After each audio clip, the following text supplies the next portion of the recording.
E agora, ao meu lado, não é jogando confete não, mas é uma sumidade da imprensa e da literatura guarulhense, né? Boa noite, Valdir Carleto. Boa noite, Virgílio. Agradeço a produção do Radar, a equipe aqui do Radar pelo convite para estar aqui. E é um prazer revê-lo e voltar aqui ao Radar. É a segunda vez que eu entrevisto o Valdir Carleto. A primeira foi lá, estava comentando com ele, foi no Tomeuzão, no dia da apuração daquela disputa Eloy Pietá versus Jovino Cândido. Eu estava pela Rádio Boa Nova, cobrindo as apurações e pedia uma opinião do Valdir Carleto sobre a previsão, né, de resultados. Foi um resultado bastante apertado, né? Foi 1.107 votos, não me esqueço. 1.100 votos. Se 554 tivessem votado contrariamente, seria o outro prefeito. É verdade. Então, esse é o detalhe do segundo turno, é sempre uma segunda eleição mesmo. Vou fazer tipo de esta é sua vida aqui. Eu particularmente tenho muita saudade do jornal Olho Vivo, o repórter da cidade. Foi ali que começou a sua história jornalística? Não, na realidade eu comecei muito novo, numa espécie, como se fosse uma rádio comunitária, no bairro do Sapopemba, onde minha família viveu, né? Meus pais viveram até falecerem. E tinha um rapaz cego lá, o Francisco Plaza. Chico Plaza, Plaza, você conheceu o Chico Plaza? Conheci. Então, o Chico Plaza... Fiz cobertura com ele na Rádio Tupi. O Plaza montou um serviço de alto-falantes, que era um meio de sobrevivência, né? Lá no Sapopemba? No Sapopemba. E eu fiz um curso de catequese com ele. Aí, quando ele montou o serviço de alto-falantes, nossas famílias tinham feito uma amizade. E eu fui conhecer aquele aparato lá e fiquei fascinado com ver um cego mexendo aquela aparelhagem toda, né? Incrível, né? E foi ali que eu me encantei com a comunicação, porque funcionava como se fosse uma emissora de rádio, só que só transmitia para quem estava ali naquele entorno, né? Sim. E alguém precisava de um remédio, precisava de um par de muletas emprestado, qualquer coisa que a pessoa necessitava. Sim. Ia lá e anunciava, as pessoas anunciavam o aniversário dos familiares, pediam música, etc. Né? E era muito comum nas cidades do interior também. Mais ou menos como acontece naqueles parques de diversões, acontecia naqueles parques de diversões antigamente, né? Sim. As pessoas ofereciam música para cativar a menina, para quem ele queria namorar, etc. A música vai para a loirinha ali. Isso. E eu percebi a importância da comunicação na vida das pessoas ali. Eu tinha 12 para 13 anos de idade. E o Plaza fundou uma sociedade de amigos de bairro, da Vila Geni, que é um pedaço do bairro do Sapopemba, e promovia gincanas, essas coisas, mas só ficavam sabendo do que acontecia quem ouvia o alto-falante, quem estava bem naquele entorno. E nós chegamos à conclusão de fazer um jornalzinho para informar para as pessoas que morassem um pouco mais distantes, que também pudessem participar das reivindicações que eram encaminhadas para as autoridades e tal. E ali, na época, existia um aparelho que uma boa parte dos que estão assistindo não saberão o que era um mimeógrafo.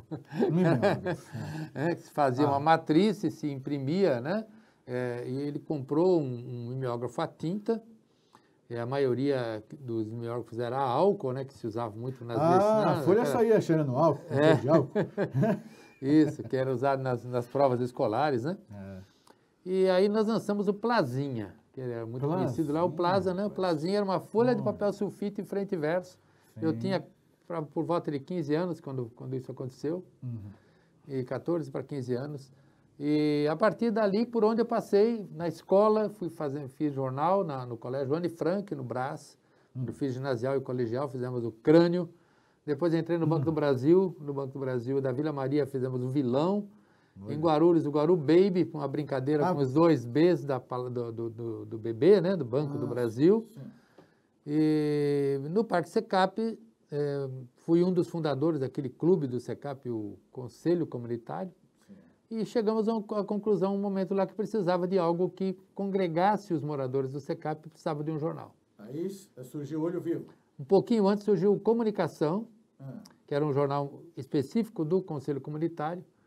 Mas houve um momento lá que a diretoria do Conselho quis que todos os diretores se filiassem ao PDS do Paulo Maluf, de quem eu não gostava. E aí eu não quis mais fazer o jornal. Olha, eu passava a noite na Gráfica Guaru, como voluntário, Artes Gráficas Guaru, lá em Bom Sucesso. E eu cheguei à conclusão de que não era certo eu fazer aquele trabalho voluntário para um grupo político. Sim. Aí eu e a Elisabetta, que era minha esposa na época, mãe do Fábio Carleto, da Simone, fomos aos anunciantes informar que o jornal não ia mais existir. E os anunciantes nos incentivaram a lançar um jornal. Sim. E aí foi que surgiu o Olho Vivo, que era o nome da coluna mais lida do Jornal Comunicação. Em que ano surgiu o Olho Vivo? Em janeiro de 1981. 31 de janeiro saiu o número 1. Muito bem. Olha, eu tenho várias perguntas aqui, o Carleto, Valdir, mas eu quero que você fale, você está preparado aí para falar também sobre a Academia Guarulhense de Letras, não é isso? Perfeito. O que você tem aí de informação que você vai ver? Então, a Academia Guarulhense de Letras existe há 42 para 43 anos e é uma instituição sem fins lucrativos que congrega escritores aqui da cidade, né? A exemplo da Academia Paulista de Letras no âmbito do Estado, da Academia Brasileira de Letras no âmbito do país. E desde 2005, se não me falha a memória, eu faço parte. E na gestão anterior eu fui vice-presidente da Antônia Vaz, que é uma escritora muito sensível, psicóloga, e agora os colegas confrades, né, como nós nos chamamos lá, me convidaram a ser o presidente por um mandato de 2 anos. Muito bem. Então eu assumi agora em 1º de janeiro. A cada ano nós editamos um livro que nós chamamos a Revista da Academia Guarulhense de Letras, com composições, com artigos, poemas, crônicas de diversos membros que queiram participar a cada ano, né? Sim. Então, a cada ano nós lançamos assim, com os mais diversos estilos, e isso é entregue em escolas, onde nós procuramos fazer saraus. É uma atividade que, no momento, nós não estamos podendo desempenhar, mas é nosso desejo fazer com que a academia seja cada vez mais presente dos jovens para incentivá-los ao hábito da leitura, que consideramos muito importante, em qualquer que seja a carreira. E que está acabando, né? Está acabando o hábito de leitura? Não, não está acabando. Não, eu acho que está mudando. Está mudando o tipo de leitura que se faz, o tipo de material onde se lê, né? Pode ser, na nossa opinião, que a qualidade do que está sendo lido não seja boa, né? Mas ainda o livro ainda tem um bom público que gosta muito de livro. Eu acho que vai chegar o dia que talvez o impresso desapareça, mas eu quero crer que não chegarei a ver. Não quero ver esse momento. Pode mostrar os outros livros. E nós na Carleto, lá a nossa empresa, a Carleto Editorial, nós temos produzido livros para terceiros, né? Para pessoas da cidade que queiram desempenhar. Então nós fizemos há alguns anos, produzimos o livro da história do grupo de teatro Loucos por Teatro, do Oswaldo Coelho, né? O Loupt. Produzimos para a artista plástica Jandilisa Graçano um resumo da sua carreira, com poemas, com crônicas, com contos dela e reprodução de suas obras de arte. Então é realmente praticamente um livro de arte. Bonito, hein? Uma arte mesmo. E a Simone, minha filha, a tese de doutorado dela em artes cênicas está sendo transformada em livros também. Esses 2 livros recentemente foram lançados pela Carleto Editorial. E é um trabalho que nós temos feito e algumas coisas em parceria com o professor Elton, que esteve aqui e que me parece ser o maior arquivo vivo da história da cidade, né? Você já entrou nesse portal? Eu ainda não entrei. Aliás, eu não tinha entendido ainda que era um portal. Eu não tinha captado essa informação. Fiquei sabendo agora assistindo a entrevista dele por aqui, né? Muito interessante, gostei, viu? Gostei, gosto muito de história, né? A história é infinita. Né? 18h45, vamos dar um rápido intervalo, produção? Infelizmente, nosso tempo é curto aqui, Valdir, mas vamos conversar mais um pouquinho, né, sobre a história, a sua história. Você teve uma passagem pelo rádio. Muito repentina no começo do radar, se eu não me engano, em 1990, por aí, o radar estava chegando aqui em Guarulhos, ainda era rádio líder, né, na época, se eu não me engano. E acho que por causa de alguns meses eu participei. Né? E TV? Em TV, não, nunca tive participação profissional, não, só como convidado mesmo. Certo. E fala um pouco sobre o seu lado. Você é escritor, jornalista, poeta, né? Tem poesias? Não aprendi a fazer poesia. Tá. Invejo muito meus companheiros que fazem poesia. Você atua, né? Ator e cantor também? Não, olha, é um hobby, né? Eu gosto de cantar e com o surgimento do karaokê, eu frequentei um pouco de karaokê. Tem um clube japonês em Arujá, o Nippon Karaoke Club. Eu participei de alguns campeonatos de karaokê lá e, modéstia à parte, venci algumas vezes, fiquei em segundo lugar em outras vezes. E eu compus em 1990 um monólogo chamado Versos Roubados, que é todo composto com letras de música dos principais autores brasileiros. E é um enredo que fala do ser humano em todas as suas vertentes, né? E é uma encenação que demora aproximadamente 45 minutos. E eu já apresentei inúmeras vezes, perdi a conta de quantas vezes, sempre em caráter beneficente. Faz alguns anos que eu não faço.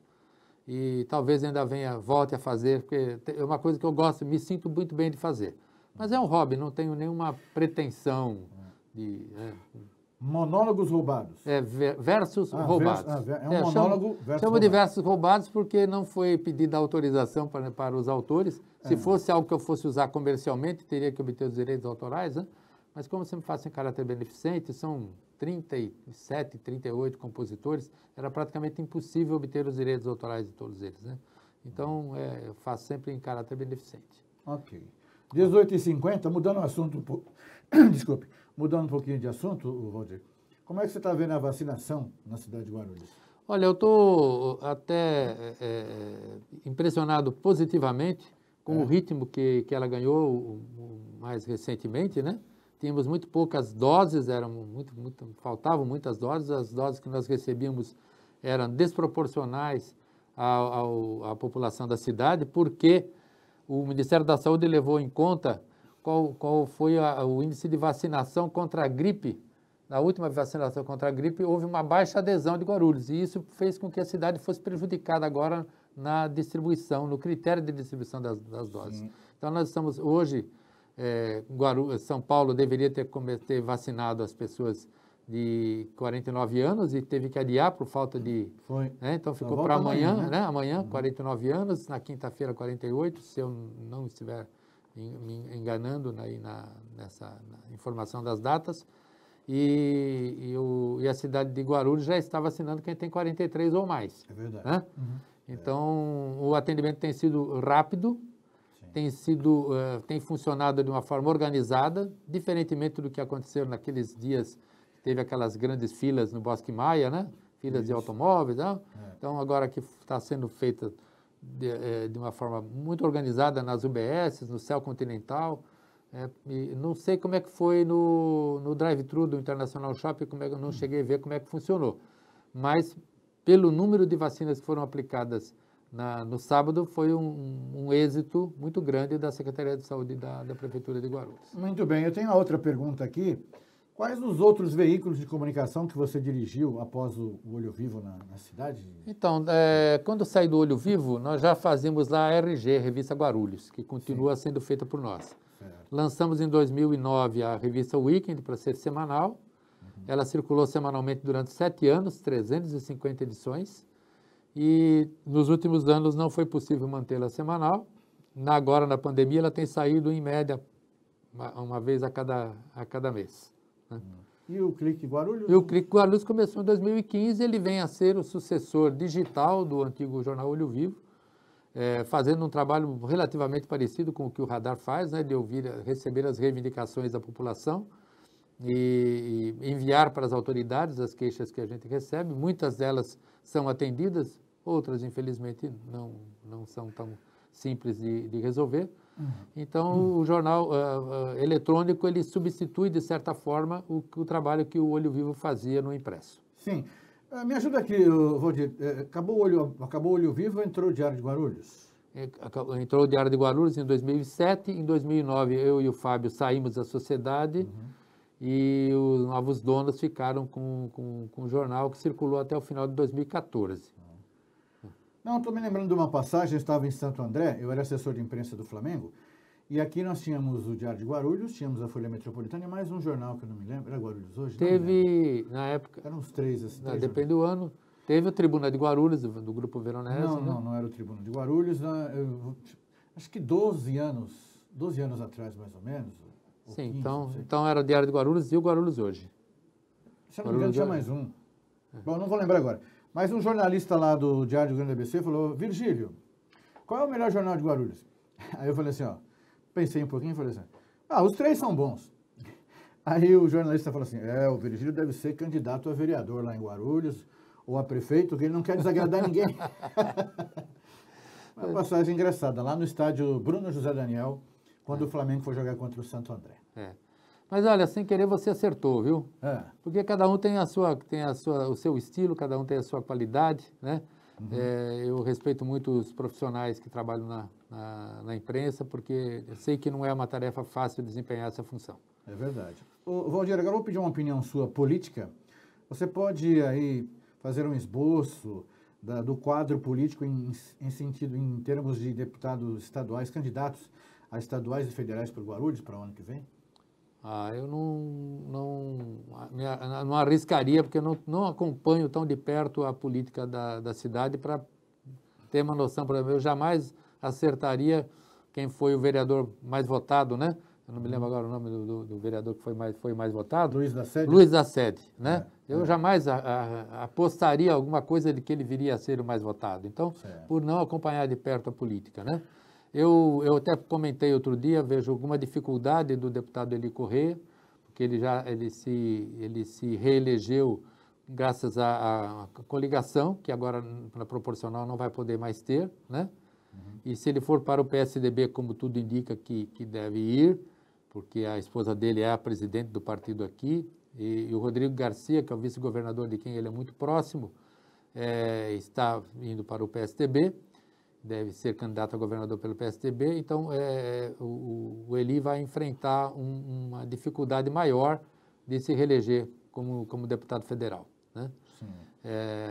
Existe até uma cogitação dele vir a ser candidato a vice-governador do Rodrigo Garcia, né? Sim. E o Alencar, se não tiver a concorrência do Eloy, eu acredito que tem a chance de se reeleger, mas há outros nomes que podem circular por aí. Acho que sempre há uma tendência de renovação, ainda que parcial, né? Já ouvi comentários de Martelo, né? Martelo para estadual e o Nakashima também para estadual. E eles devem lançar algum nome para federal, né? Valdir, mas, claro, você tem acompanhado, impossível não acompanhar a situação política nacional. Qual a sua previsão? O que você acha que vai acontecer? Lula de um lado, Bolsonaro do outro e a terceira via, Ciro? A terceira via, eu não vou arriscar quem seja, eu torço para que haja uma terceira via, né? Não quero arriscar quem seja. Terceira opção. Que seja uma terceira opção. Okay. Não gosto do retrocesso e não estou gostando do que estou vendo na atualidade também. Apesar de muitos amigos meus serem fãs do Bolsonaro, batem de frente comigo nas redes sociais aí, eu respeito a opinião deles, mas eu não sinto preparo emocional no Jair Bolsonaro para ser presidente da República. Ok, nosso tempo infelizmente acabou, 18h57. Obrigado mais uma vez pela presença aqui no Radar de Notícias. Sempre importante você vir ao programa, Valdir. Eu agradeço pelo convite, parabéns à equipe pelo trabalho. E o meu desejo ao Pedro Notaro de seu pleno restabelecimento, que ele esteja logo de volta aqui, que faz falta, né? Faz um ótimo trabalho para a cidade. Muito obrigado a todos, uma boa noite. Boa noite, obrigado, Valdir Carleto. Encerramos aqui o Radar de Notícias. Voltamos amanhã, às 18 horas, se Deus quiser. Até lá. No ar, Radar de Notícias. Prestação de serviço.